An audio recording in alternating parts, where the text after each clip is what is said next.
They take an oath to serve and uphold the law, but some choose to break the very rules they swore to protect. From extortion rings to betrayal within the ranks, corrupt officers operate in the shadows, thinking their blue shield makes them untouchable. But when good cops refuse to look the other way, justice takes a surprising turn. Here are two such cases of where integrity shines and corruption crumbles. Let's start with a case where personal grudges collide with professional duties. On September 6, 2023, Officer Patrick Acrez of the New Braunfels Police Department pulled over a driver, Brittany Torino, for allegedly failing to signal a lane change. At first glance, this might have seemed like a routine traffic stop, but it quickly became obvious that the officer was on a personal vendetta. How's it going? Officer Akers, New Braunfels Police Department. Okay. I know who you are. That's fine. You're pulling me over for flipping you off. Yes, you are. You are retaliating against me. You turned your sirens on and everything, ran over here like a crazy person.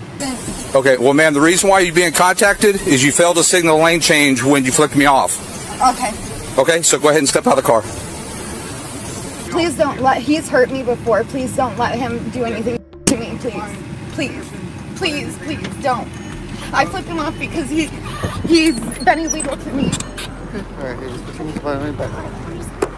Okay, don't let him hurt me. The stop began with Officer Acrez approaching Brittany's car.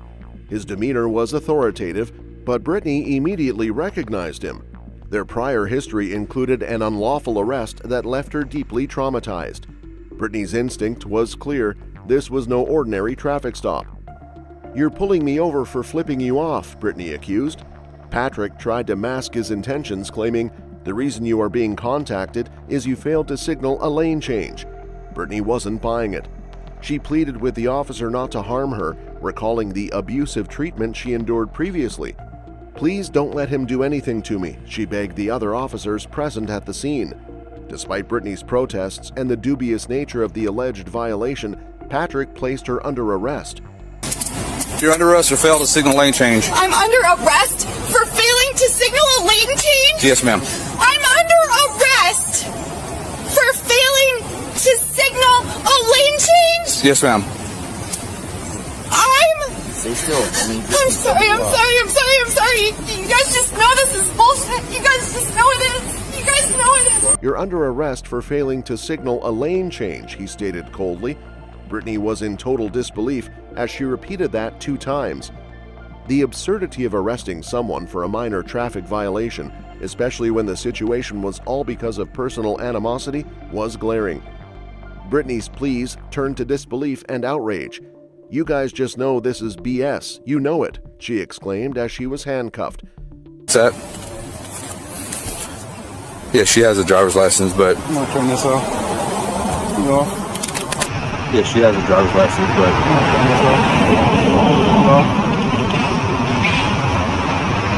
Why are we arresting her for a traffic infraction? Well, she comes down the street, comes right towards me. As I'm walking back by the car, didn't do nothing, she flicks me off. Mm-hmm. And then as she does that, she gets on the lane, fails to signal lane change. Mm-hmm. Okay.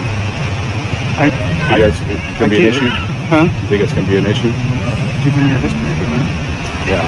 So, any other person you would write a ticket to, right? Yeah. So, that's how you have to treat every interaction.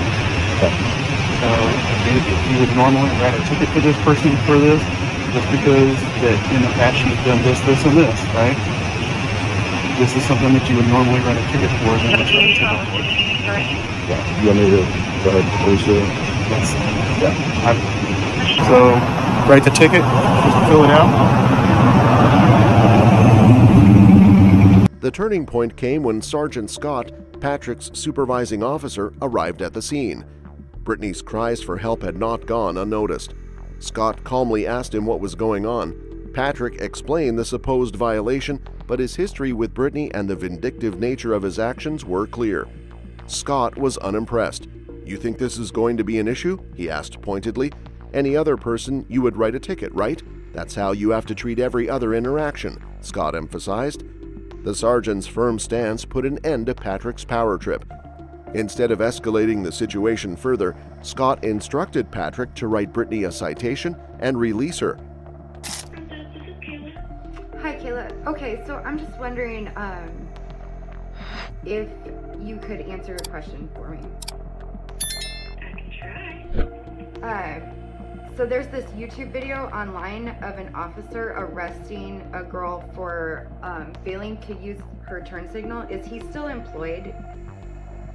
No. He's not. No. He doesn't work here any longer. Though Brittany was shaken, the whole incident didn't end with her citation. She shared the footage of her arrest on her YouTube channel, where it quickly gained thousands of views. The video sparked outrage in the community, and public backlash against Officer Patrick intensified. Brittany later contacted the New Braunfels Police Department to inquire about Patrick's status. Is he still employed, she asked. The department's representative confirmed, no, he doesn't work here any longer. The officer had resigned after the incident, but unfortunately, the story didn't end there. Patrick soon joined the St. Hedwig Marshal's Office, a small law enforcement agency 30 miles away. While Patrick managed to continue his policing career, Brittany and the community found comfort in the fact that his actions were publicly exposed. Sergeant Scott's intervention demonstrated that not all officers tolerate corruption within their ranks. In this case, the actions of one good cop not only ended the immediate abuse of power, but also sent a message that integrity can prevail even within a flawed system. From a traffic stop driven by revenge, the next case takes us to a photographer defending his civil liberties because the fight for accountability takes many forms. On a brisk morning in Toms River, New Jersey, a man was outside the municipal court, taking photos of the building's exterior as part of what he later explained was a project. It was a simple act of civil liberty, but soon turned into a confrontation between the photographer and a police officer, who appeared to misunderstand or outright ignore the constitutional rights at play. Taking pictures? Working on a story for the township? You're working on a story for the township. Well, about the township for me. For you? Yes. What are you making, a documentary? It's a news story. A news story? Yeah. You have ID? I always have ID. Okay, can you provide that? No. You can do whatever you want, but as far as, I just need to identify who you are. No, you don't. Yeah, I do. No, you don't. I do, sir. No, you don't. Yes, I do. And what law is that? Well, you came in as a suspicious person. Anytime we Okay. investigate as to somebody calling in about suspicious, we need to at least identify who it is we spoke to. You're not in trouble in any way, shape, No, or form. Okay, then I don't need to give ID. Well, you do. What law is because that? I need to know who you are. The officer approached the man and asked what he was doing. The man calmly responded that he was taking pictures for a story about the township. Initially, the interaction seemed routine. However, it quickly took a turn when the officer demanded identification, stating it was necessary to determine who he was dealing with. The man refused to provide ID, firmly stating that he was not required to do so.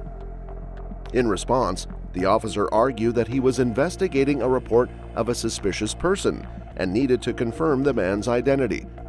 The photographer, undeterred, clarified that merely being deemed suspicious by someone was not a crime and did not justify an ID check.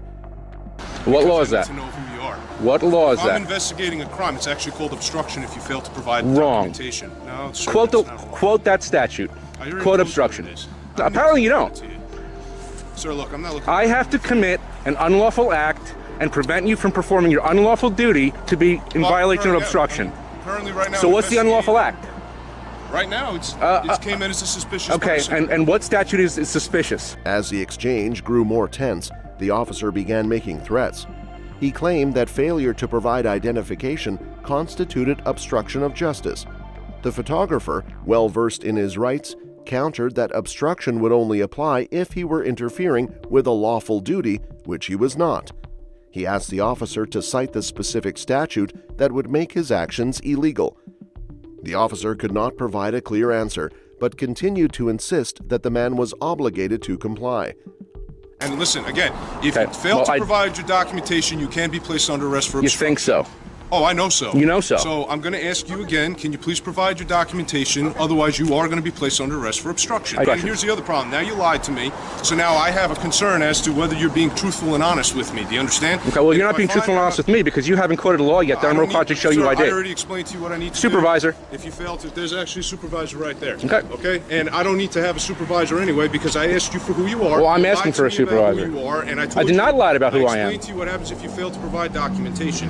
Now, if I find out you're lying to me, now you could be charged with hindering. Do we have a which sergeant? means giving failed documentation. No. You have two sergeants, right? Two? Sergeant Okay. Perez, what's going on? So what is your name and what is your information? I'm not answering any questions. Personal information. Okay, well then you're going to be placed under arrest for obstruction. And what law is that, Sir. Sergeant? He doesn't need to explain it to you. Well, I he already does told you that's actually. what it is. He actually does. Frank, just hold on a second. So let's find out. Can I just ask you what you're doing here? Yes, sir. I'm in public taking pictures of a public building, expressing my First Amendment right to freedom of press. Okay. I'm here to actually file a complaint. Okay. You have that Against- right. You have all those rights. You just Thank you. Well, he appears to tell me that I don't. Now, just so you know, there are areas of this building that are posted. Absolutely. That are off limits. Yep, like All the right? back of that parking lot there, it says you restricted area, obviously can't go back enter there. Those areas or video those areas. Absolutely. Other than that, if you want to walk around with your camera, you can walk around with your camera. And I don't need to show ID to do that. You don't have to show ID right now, no sir. All right, sir. How's that? Well, that's incorrect, actually, in that respect. Oh, is it? Okay. Is it? It's So your different than sergeant's what you wrong. explained to my So your sergeant's source wrong? from what we were going to. So your Frank, sergeant's... we're not going to get into an argument here. Sure. So we're all Because set, all right? I was just threatened with arrest for not providing identification. It's a violation of Fourth Amendment. All right, sir. But now we're clear on what's going on, right? Is he? Are we all clear? Is he clear? Because I'm clear and you're clear. Everybody here is clear, sir. Very good, sir. All right, Thank so you. Continue what you're doing. I appreciate your All help. right? You have a good day. You too. All right? Thank you We're very all much. clear, guys. Thank you. All right? Have a nice day, officer. You too, sir. Have a great Hope you learned something today. As the tension increased because the officer was threatening the person that he was going to be charged if he found out he was lying about who he was. Now, if I find out you lied to me, you could be charged with hindering. Amidst all of this, the photographer himself called the supervisor from afar, Sergeant Ruiz, while the officer reiterated his belief that the man should provide identification. Ruiz took a different approach, calmly asking the photographer what he was doing. The photographer explained that he was taking pictures in public, exercising his First Amendment rights, and filing a complaint. Ruiz acknowledged that the man was within his rights and clarified that as long as he stayed out of restricted areas, he was free to continue photographing. The sergeant also confirmed that the man was not obligated to show ID unless there was reasonable suspicion of a crime, which was not the case here. He assured the photographer that he was free to go about his business without interference. The man bids the officer goodbye by saying, "Hope you have learned something today." We're all set. You guys are good? Frank, you're good? All right, Jimmy. By the way, officer, name and badge number, please. Not right now, sir. Excuse me. Is it in your policy to identify yourself? You engaged me. Sergeant, it's his policy to identify himself to me? That's Officer Michelle, badge number 369.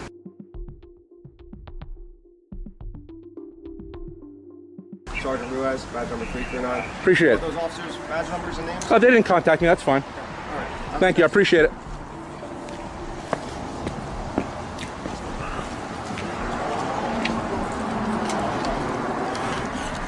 Walk of shame.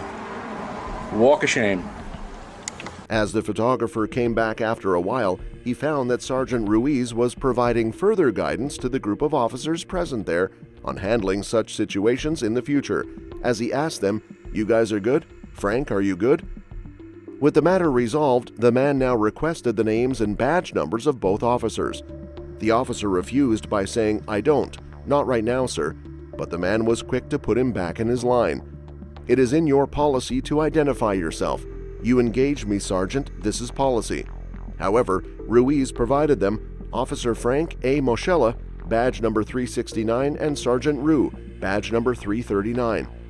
As all the officers head back, the man points the camera at the officer Frank walking and calls out, "Walk of shame."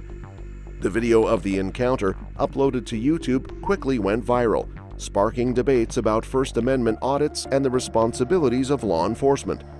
Viewers criticized the officer's apparent ignorance of constitutional rights and applauded the sergeant for his level-headed intervention. In a subsequent statement, the Toms River Police Department confirmed that the officer's actions would be reviewed. While there was no immediate word on disciplinary measures, the department emphasized its commitment to protecting citizens' rights and maintaining accountability. For the officer, it was a lesson in humility. For the public, it was a small but significant victory in the ongoing fight to ensure accountability in policing. And for the man with the camera, it was another day of exercising his rights and capturing a walk of shame. If you enjoy true crime content like this, make sure you are subscribed so you do not miss out on any upcoming videos.